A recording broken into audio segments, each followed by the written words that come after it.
Bom dia, gente boa desse Goiás, querido. Bom dia, gente ansiosa nesse Goiás cheio de Covid, pero no mucho, nem tanto assim como São Paulo, por exemplo. Bem-vindos àqueles que lutam lá na frente da trincheira, no pior momento da crise pandêmica, que é agora, julho. Agosto dizem que vai dar uma melhorada, mas nós estamos em alta, crescente da pandemia. Então, bom dia àqueles que, com uma ansiedade normal, encaram esse tempo de luta, de resistência, de paciência, tempo de ter esperanças, né? Bom dia a todos. Nosso tema de hoje, aqui no Telesaúde, né, que ajuda todo mundo em todo o Brasil principalmente, atenção primária. Nosso tema de hoje é transtorno de ansiedade. É a principal queixa nos consultórios. As pessoas sempre se confessam muito ansiosas. É o principal motivo de queda de produção no trabalho, ansiedade. É a principal causa de tensão entre relações familiares, conjugais, sentimentais, de amizade, etc. E é também, né, uma das causas mais preocupantes do trânsito. Pessoas muito ansiosas no trânsito, muito agitadas no trânsito, provocam muitos acidentes. Então, o transtorno de ansiedade é um transtorno mental, é uma perturbação da vida, vamos dizer assim. É um transtorno mental que acomete muita gente nesse mundo, de todas as classes. Todas as idades. Até bebê tem ansiedade, até gato tem ansiedade, para vocês terem uma ideia. Então, é bom sempre nós nos debruçarmos sobre o tema da ansiedade, para de alguma forma entendermos melhor o que vamos fazer com isso, como vamos viver isso, como vamos ter que superar isso muitas vezes. Então, debruçarmos-nos, ninguém fala mais assim, né? Sobre o tema transtorno de ansiedade, nunca é perda de tempo e é sempre bem-vindo esse tema, especialmente no contexto da atenção primária do SUS, especialmente no saúde da família. Lidar com pessoas não é fácil, lidar com pessoas é difícil, lidar com pessoas exige paciência e calma, mas nem sempre nós temos isso por causa desta coisa chamada ansiedade.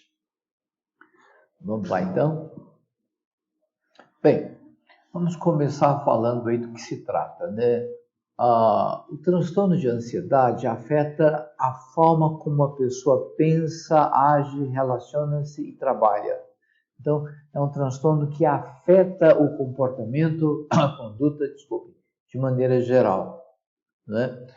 Como esse transtorno se forma, como ele se desenvolve, como ele age, né, afetando as pessoas, ainda é meio misterioso, nós não temos isso bem explicado ainda, né? Algumas explicações que a fisiologia dá, outras explicações que vêm da parte do pessoal da sociologia, de humanas, da psicologia.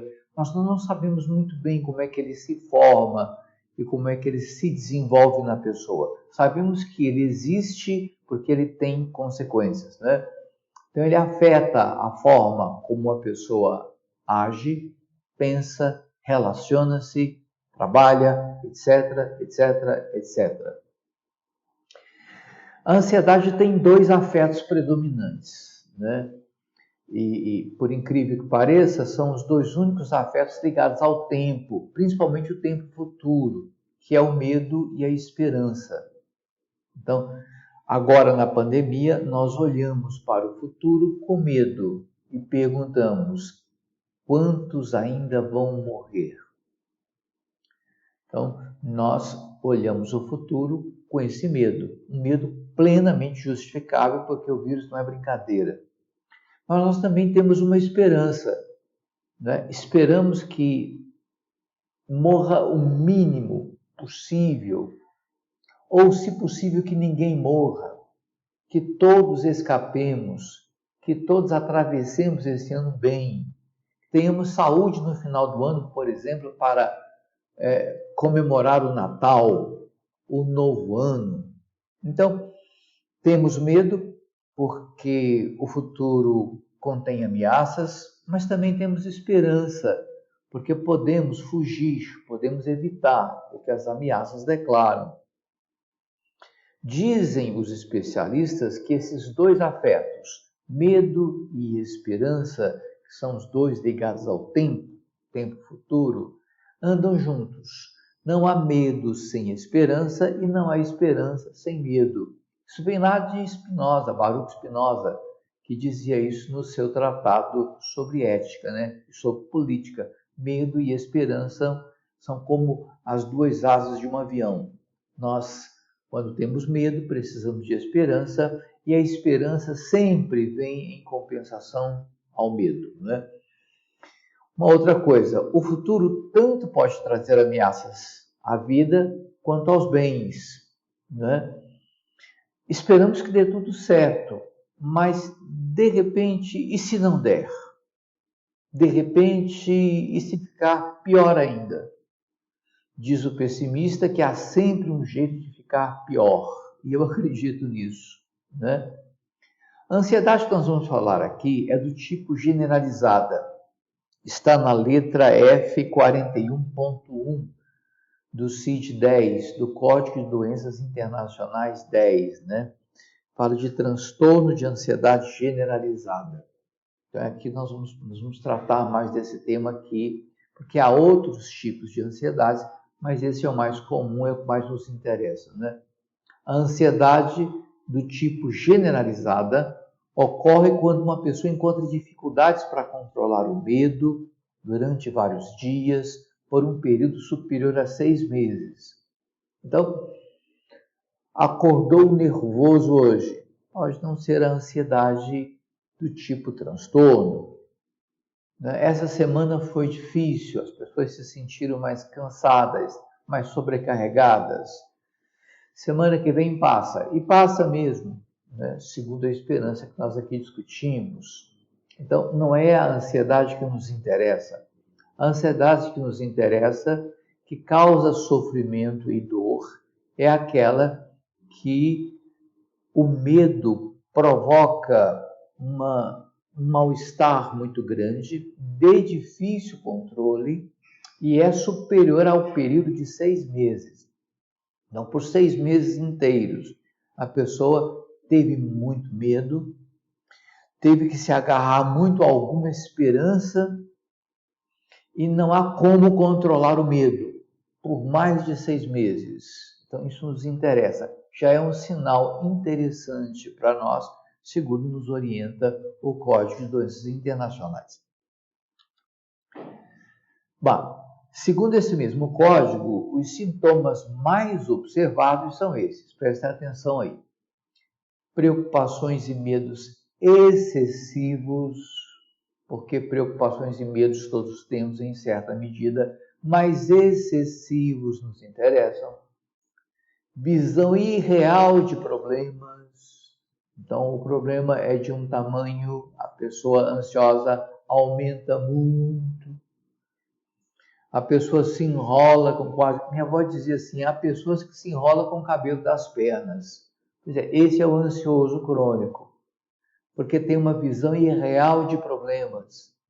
Inquietação ou sensação de estar sempre nervoso, não há calma dentro de si, não há calma nos seus pensamentos, não há calma nos seus sentimentos, está sempre nervoso, isso por mais de 6 meses, chama a atenção de vocês. Irritabilidade à flor da pele, dores de cabeça constantes, dificuldades em manter a concentração. Miguel, o que é isso? Para você, por exemplo, ler um livro, é preciso que você tenha uma boa dose de concentração. Na medida que você se concentra, você vai se desligando do meio do ambiente, do meio externo, e vai se concentrando naquilo que é foco da sua atenção.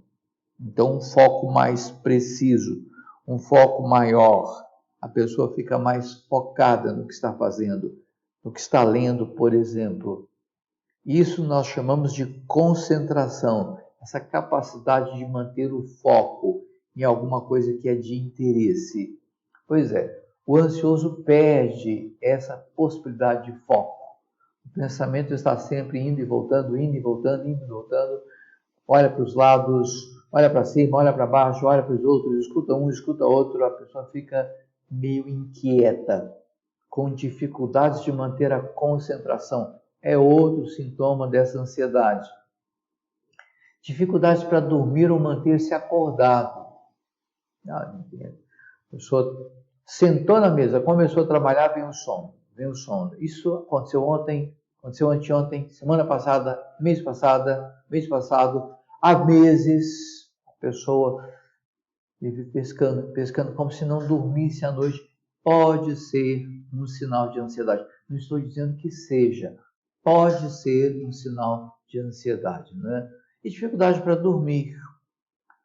11, 12, 1 hora, 2 da manhã, não dorme. Não é porque não queira dormir, não pode dormir. Não há paz para dormir, não há descanso para dormir. O sono é como uma entrega, a pessoa se entrega ao sono. Na medida que ela é capaz de se entregar calmamente ao sono, ela dorme. Se ela não tem essa possibilidade de estar em si, disposta a entregar-se calmamente ao sono, isso é ansiedade. Ela não vai dormir por isso. Pode ser também. Surgimento de tremores e espasmos é um sinal. Ficar facilmente assustada é outro sinal também. Portanto, nós consideramos que no conjunto desses sinais que o Código de Doenças Internacionais aponta, nós consideramos que o conjunto desses sinais são indicativos. A pessoa que tenha 3 ou mais desses sinais pode considerar a hipótese de estar desenvolvendo uma ansiedade do tipo transtorno mental, que traz sofrimento mental, né, que ninguém merece, né? Mas há outros estados que também produzem sintomas assim. Por exemplo, fobias, pânico, depressões, compulsões obsessivas, né? Estes transtornos também trazem consigo esses sintomas. E nem por isso é o sintoma generalizado de ansiedade, que é isso que nós estamos discutindo aqui. Vamos em frente. Bem, mais ou menos uma gênese de como se forma um indivíduo com disposição ou com predisposição a esse tipo de ansiedade está na ideia de indivíduo. Mas não um indivíduo comum qualquer, mas aquele indivíduo competente, aquele indivíduo bastante responsável, competente, exigente, etc, etc, etc. A ideia da formação de um indivíduo muito competente, muito exigente, muito responsável, muito sério, essa ideia, né, que produz esse tipo de indivíduo é rica de possibilidades de produzir essa ansiedade generalizada. Por isso aí o título, a ideia de indivíduo competente é ansiogênica, quer dizer, pode causar ansiedade.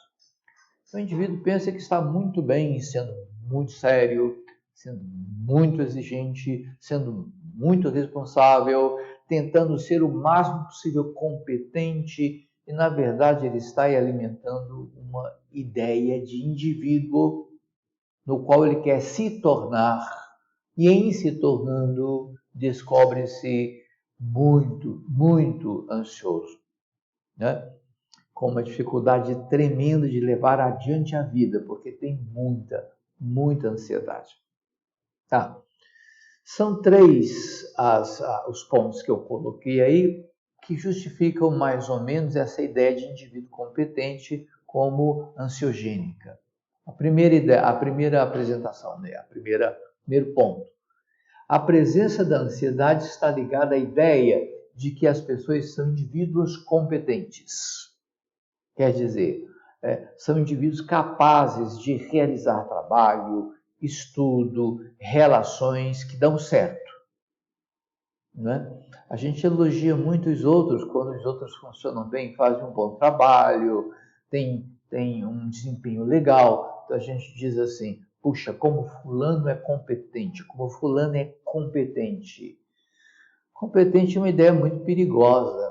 Antes de chamar uma pessoa de competente, a gente deve contar 10, 100 vezes, porque competente pode ser um termo muito mais prejudicial do que um termo que ajude. Afinal de contas, o que é competência? No plano da burocracia, dos planejamentos, competência é a função de cada um. A minha competência é essa, a sua é aquela, a sua é aquela. Isso até está escrito nos manuais organizacionais. Competência dos indivíduos. Mas essa ideia de indivíduo competente é ele em si, na sua cabeça, no seu sentimento, no seu jeito de ser, né? Tornar-se alguém competente. Coloca na mão do fulano que o fulano é competente. Esse é que é o problema. Não é competência função, é competência desempenho.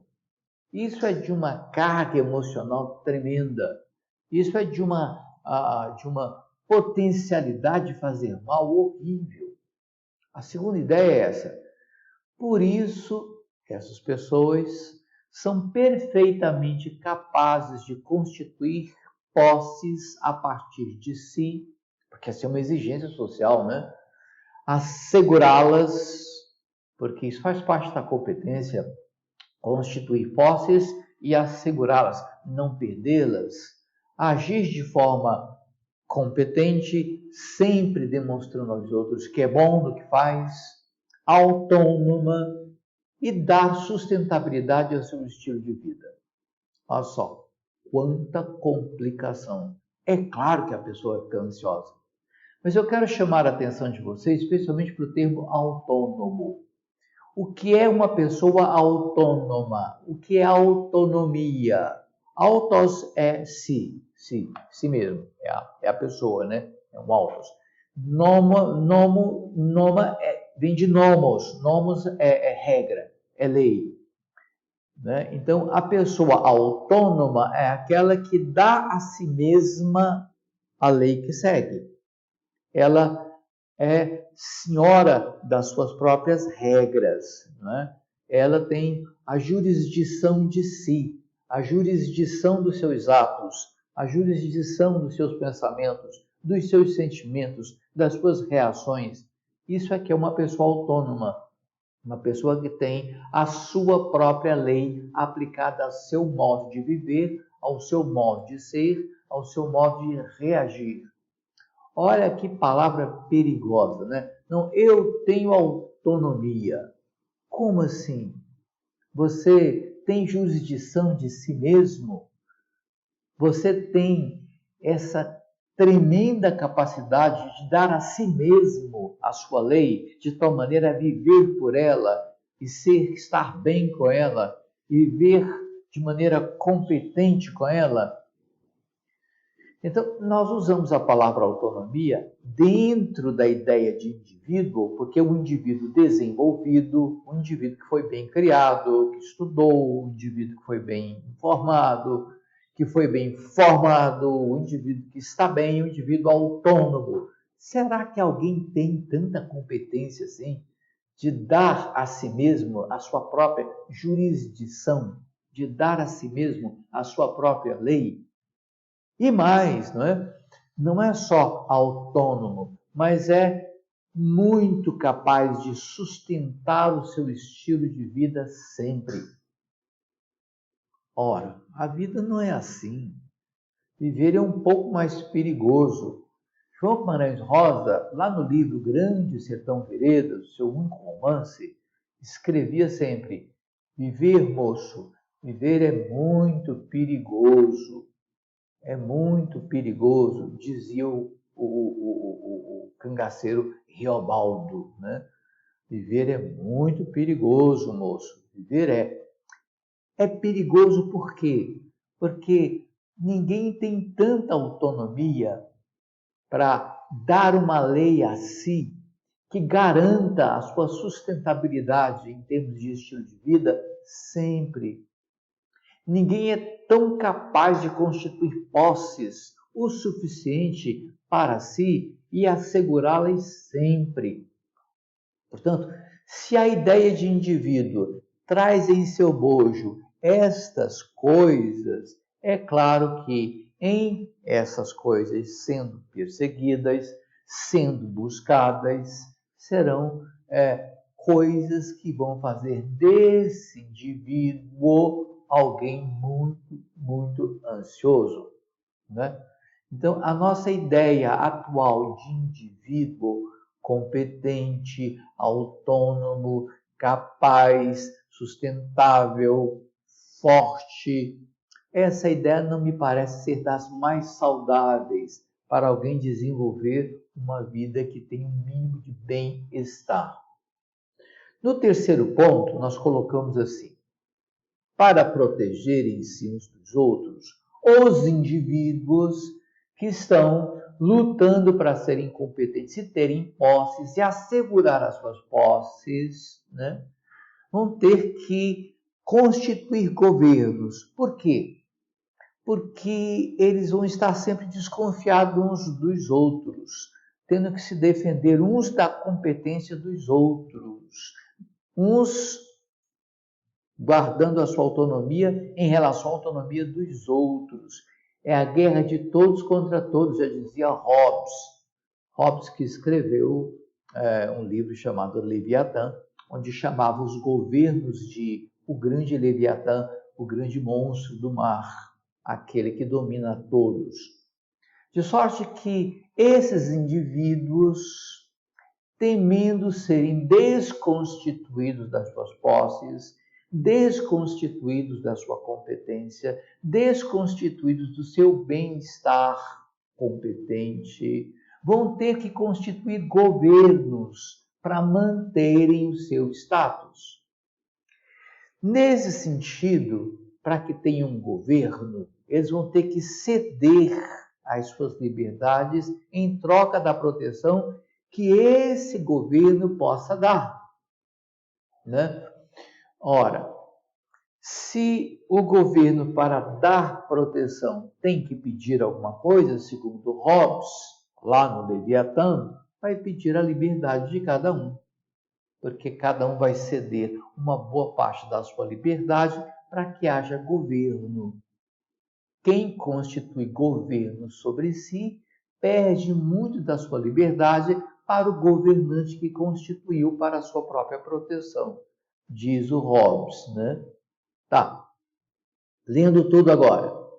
Para protegerem-se uns aos outros, os indivíduos têm de constituir governos, ceder a eles sua liberdade em troca de sua proteção do governo, e, por fim, consentirem em viver uma servidão voluntária. Eu tenho um governo sobre mim que me enche de impostos, de leis, de regras, algumas absurdas, etc, etc, etc. E eu vou ter que cumprir porque eu preciso da proteção dele.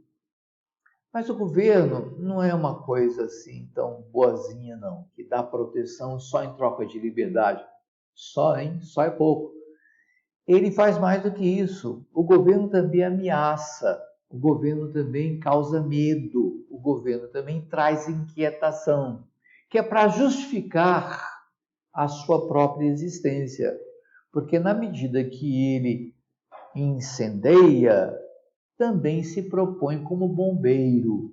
Na medida que ele causa briga, também se propõe como apaziguador. Na medida que ele fustiga e castiga e causa dor, também se propõe como aquele que anestesia, aquele que alivia, aquele que traz alívio, aquele que é bálsamo. Olha só.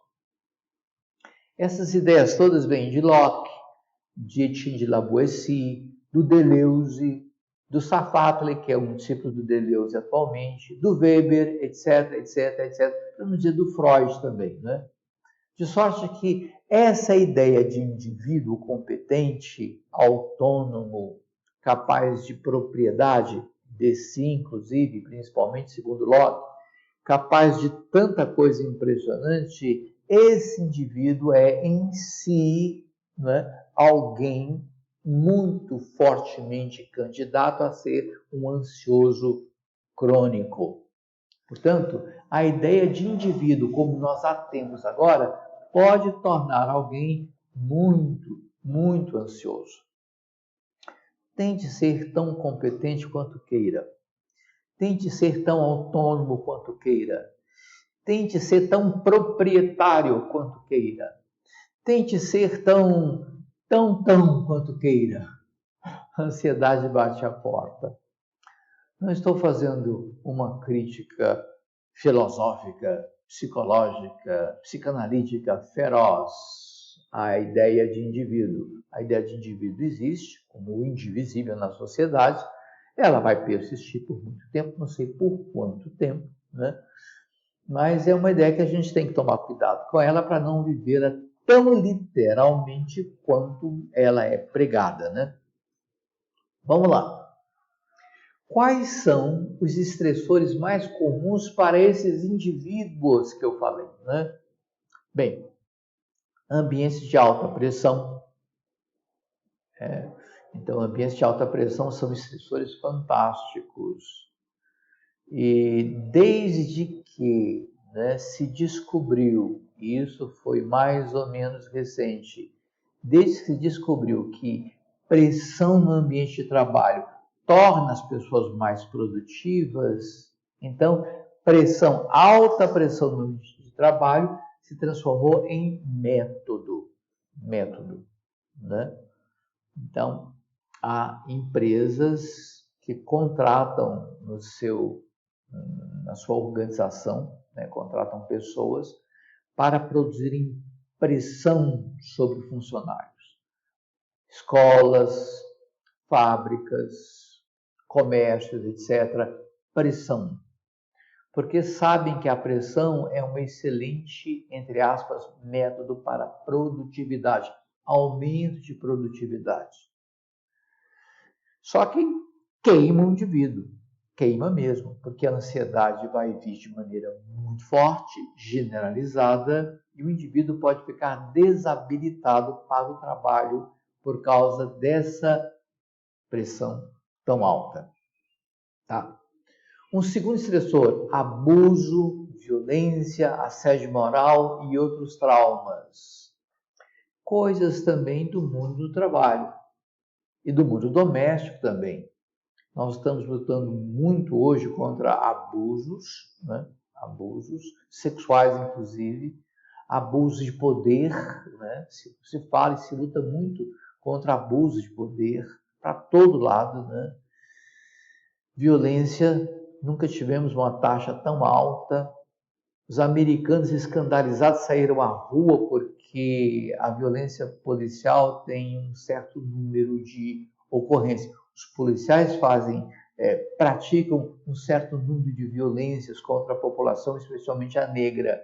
No Brasil, é 10 vezes mais, no mínimo. Ninguém sai à rua para fazer nada contra essa violência, e violência contra pessoas negras e pardas, né? Então, qual é a diferença? Talvez o brasileiro aceite a ansiedade como razão para justificar o seu mal-estar. Eu estou assim, inconformado, indignado, me sentindo muito mal porque eu estou ansioso. Tenho que procurar alguém para me dar um remédio contra a ansiedade. Mas a terrível violência que está esparramada no território nacional, essa não é causa. A causa é a coitada da ansiedade. Que, aliás, nem é causa, é consequência, né? Assédio moral, nem se diga, e outros traumas. Na linguagem psicológica e psicanalítica, trauma é tudo que excede, que vai além. Uma experiência que causou uma impressão, um sentimento, uma sensação que foi muito além do que a pessoa podia aguentar naquele momento, suportar naquele momento, nós chamamos isso de trauma. Trauma é uma coisa difícil de tratar. Outro estressor, perdas ou a ameaça delas, por morte, perda de emprego, perda de posição social, né?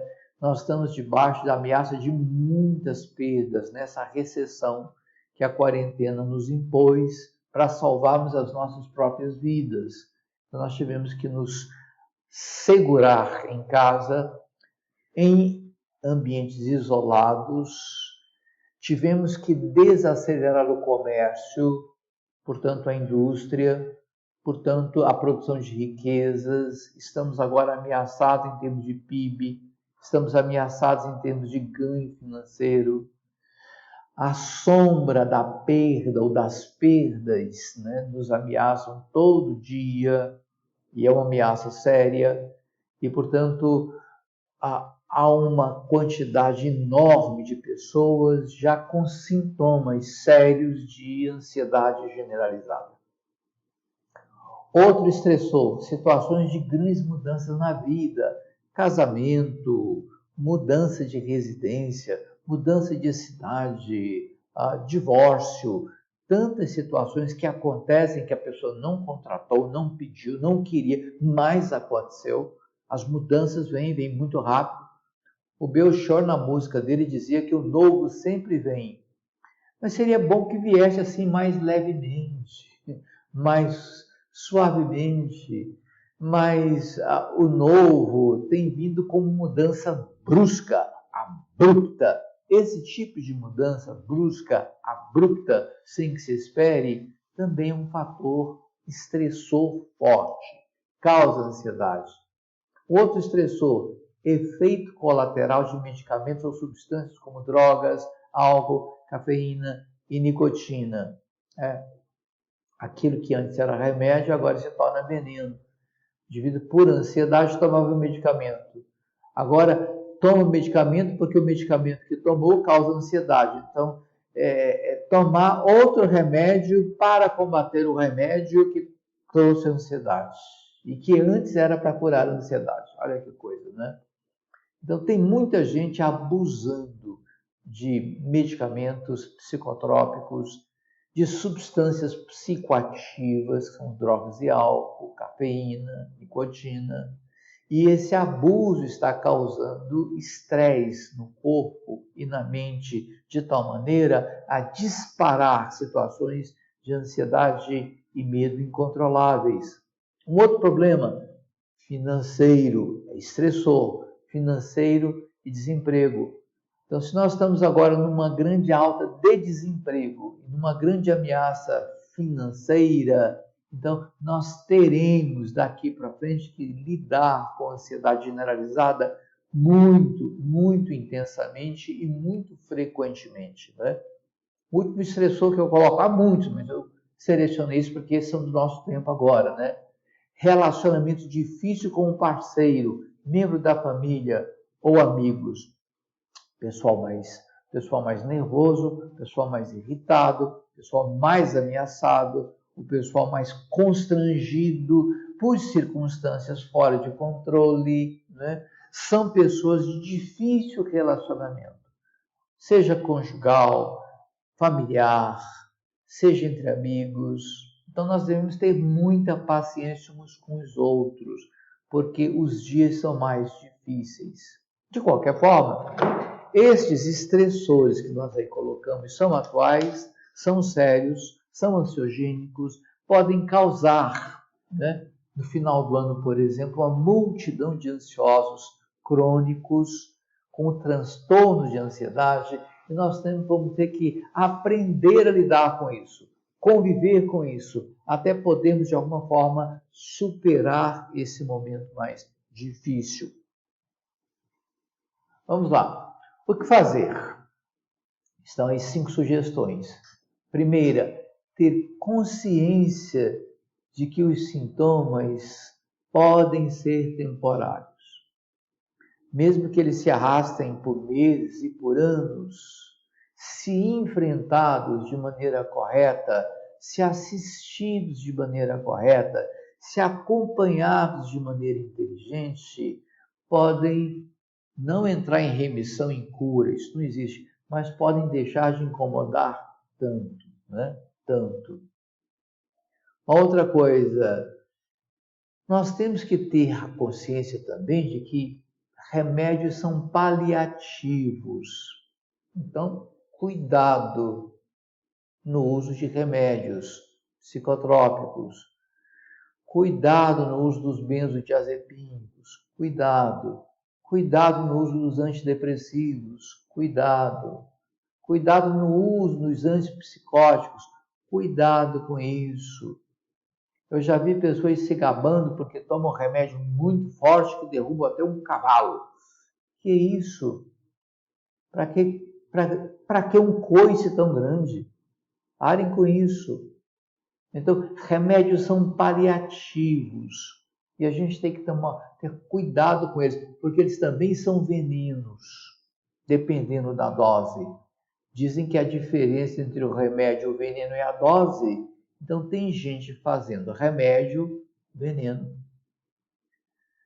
Terceiro, ter consciência de que a alienação nas drogas, na alegria artificial, desesperada, na fuga das responsabilidades, ou a famosa atitude brasileira irresponsável de chutar tudo para o espaço, chutar o pau da barraca, isso nunca funcionou com a ansiedade. Tem uma música que diz que rir demais é desespero. Então, não fique rindo para as paredes porque o barco está pegando fogo, o Titanic está indo para o fundo. Não. É hora de mais seriedade, é hora de mais planejamento, é hora de mais força para suportar, é hora de mais tranquilidade para pensar, né? É hora de cultivar de maneira mais forte a paz, para que no ambiente de paz a gente saiba o que fazer. Nunca no desespero de uma alegria artificial, na fuga irresponsável de chutar o pau da barraca, ou na fuga para as drogas, na alienação que elas provocam, né? Nunca. Tá. Penúltimo ponto, saber que competências nada podem contra a ansiedade. Por mais que o indivíduo se ache competente, ele não vai conseguir, se desenvolveu a ansiedade, lutar contra ela com a sua competência. Não, eu sou competente, vou competentemente, eu mesmo vou lutar e vou vencer a ansiedade. Isso não basta, não é assim não. Não é por aí, não é? Não é por aí. E último, saber que ninguém desenvolve ansiedade severa e devastadora de um dia para o outro. É processo. Então, é aquela velha história de você ter um jardim e deixar o capim tomando conta da grama. Aquele capim que você não gosta, que é difícil de arrancar. Deixa para a semana que vem, aumenta. Deixa para o fim do mês, aumenta. Deixa para o outro mês, aumenta mais ainda. Daí a pouco não tem mais nenhuma grama, só tem capim, difícil de tirar. Então, nenhuma ansiedade importante, generalizada, como transtorno que causa um mal-estar tremendo, nasce do dia para a noite. É processo, vai se formando a cada dia. Então, como diz o Exupéry no seu livro O Pequeno Príncipe, é preciso limpar o nosso planetinha todo dia daquela erva ruim que são os estressores, né? Que uma vez se desenvolvendo, não param e tomam todo o espaço. Então, cuidado com os estressores e cuidado com a maneira de vivê-los, né? Há algumas verdades que eu julgo que podem ajudar.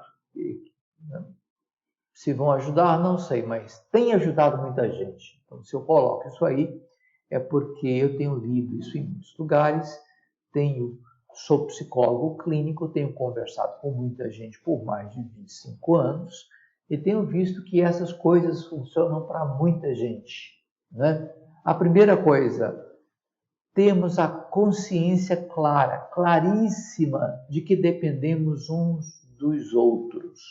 Homem nenhum é uma ilha, já diziam, né? Ninguém é uma ilha mesmo. Nós precisamos uns dos outros. Quanto mais saudável, quanto mais cooperativa, quanto mais estável e quanto mais confiável forem os vínculos entre as pessoas, afetivos no sentido bom, no sentido saudável, no sentido de construção, tanto melhor será para cada um de nós. Então, nós dependemos uns dos outros, né?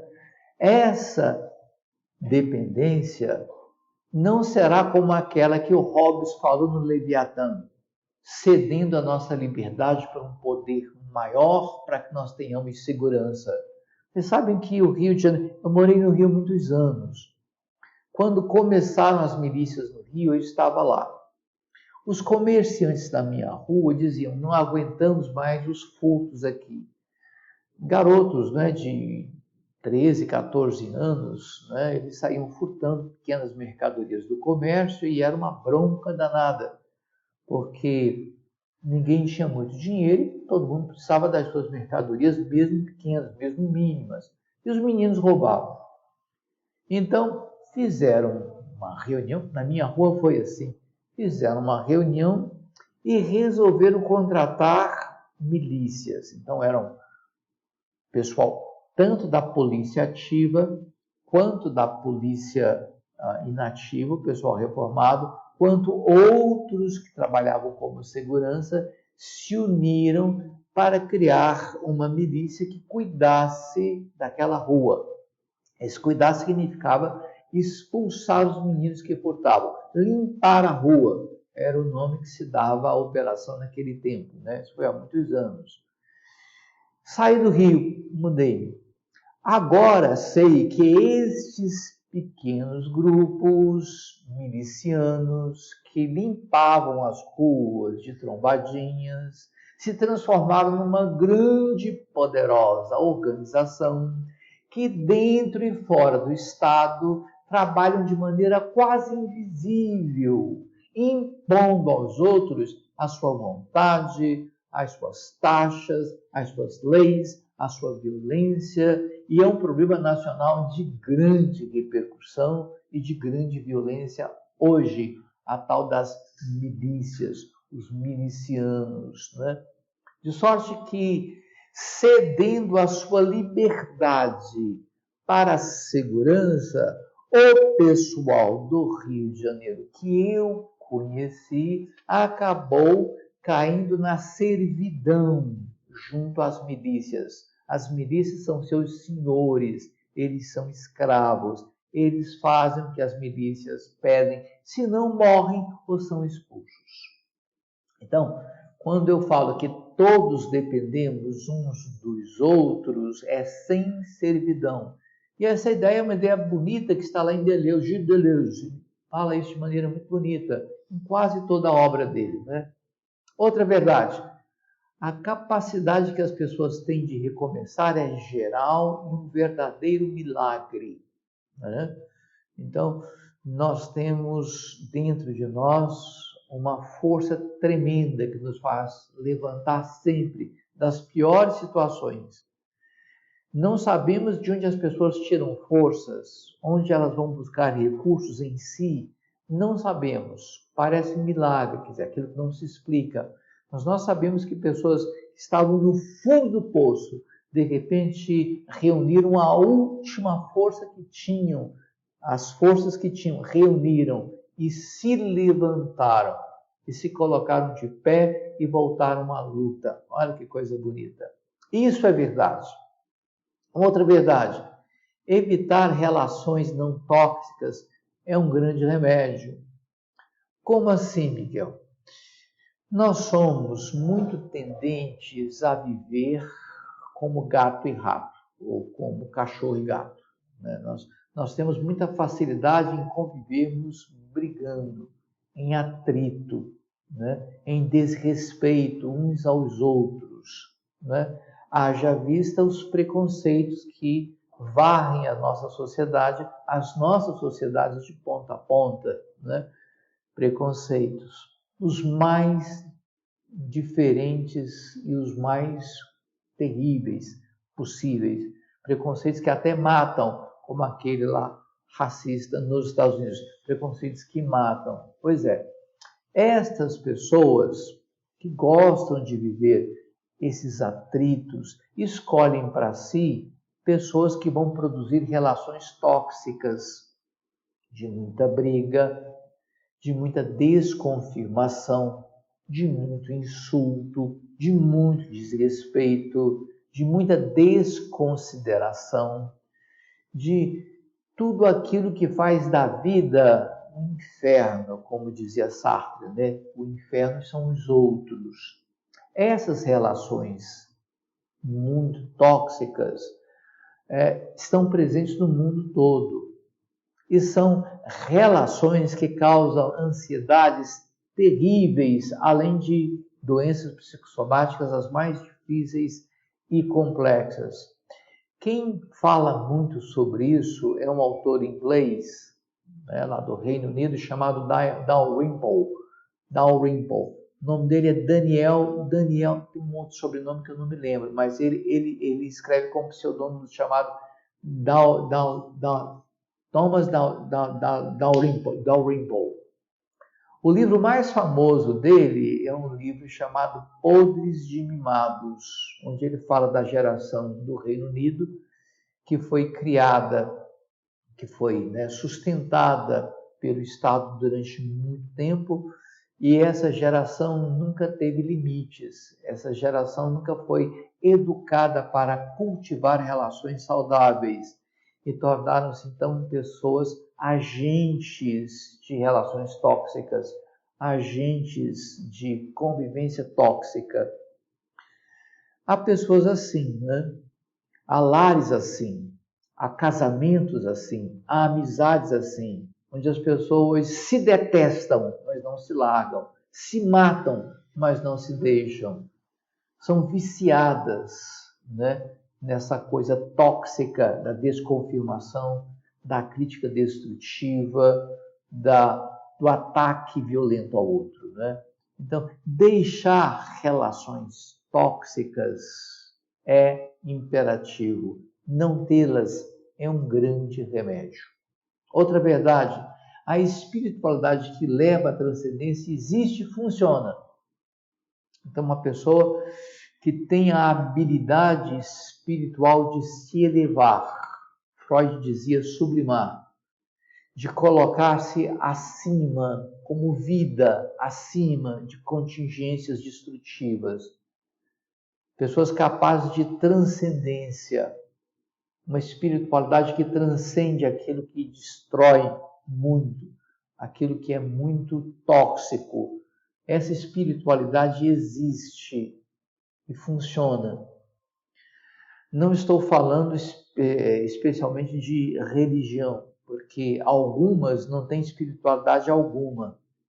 Estou falando da verdadeira espiritualidade que existe em cada pessoa, que funciona em cada pessoa, mesmo sem nenhuma religião. Porque até um ateu pode ser espiritualmente forte o suficiente para viver da melhor maneira possível a sua vida. Outra verdade, aprender a viver e conviver é de grande valor, porque viver e conviver é da ordem da aprendizagem. E se tem um desafio que o ser humano precisa aceitar e cultivar e fortalecer de todas as maneiras, é a educação, principalmente a educação para a vida. Eu me lembro do Cazuza, que parece que não aprendeu muito bem a viver, Mas o Cazuza dizia, ideologia, eu quero uma para viver. Acho que não alcançou, Tenho muita pena daquele gênio musical, aquela pessoa tão querida que era o Cazuza, Não aprendeu a viver e acabou perdendo a vida. Mas a gente precisa aprender a viver. E sem educação, isso não é possível. Educação geral, educação que começa no lar, que vai à escola, que chega às universidades e que faz um povo evoluir de maneira maravilhosa. Sem educação não há sociedade possível, né? Essa é uma grande verdade. Portanto, aprender a viver e conviver pela educação, principalmente, é de grande valor. É uma outra verdade. E a última que eu quero colocar é essa: simplificar a vida, deixando-a mais leve, é interessante sempre. Então, simplifique a vida. Não complica se pode ser simples. Não complica demais. Não complica aquilo que já está ruim. Não seja parte do problema. Tente ser sempre a parte da solução. Se não pode ser parte da solução, fique fora disso. Não complique com a sua presença. Se ela é inútil, se ela não ajuda, ou se ela só complica, se afaste. Mas se é para ficar perto, se é para participar, então participe como solução. Você não tem a menor ideia do que seja solução, mas a espiritualidade, a inteligência inata de cada indivíduo, nós temos uma vocação muito grande para a felicidade. É só deixarmos a coisa mais ou menos tranquila, mais ou menos livre, fluir dentro da gente, que a gente acaba, numa hora ou outra, alcançando algum tipo e alguma intensidade de felicidade, né? Então, simplificar a vida, deixando-a mais leve, é interessante, muito interessante. Então, vou repetir. É preciso que saibamos depender uns dos outros.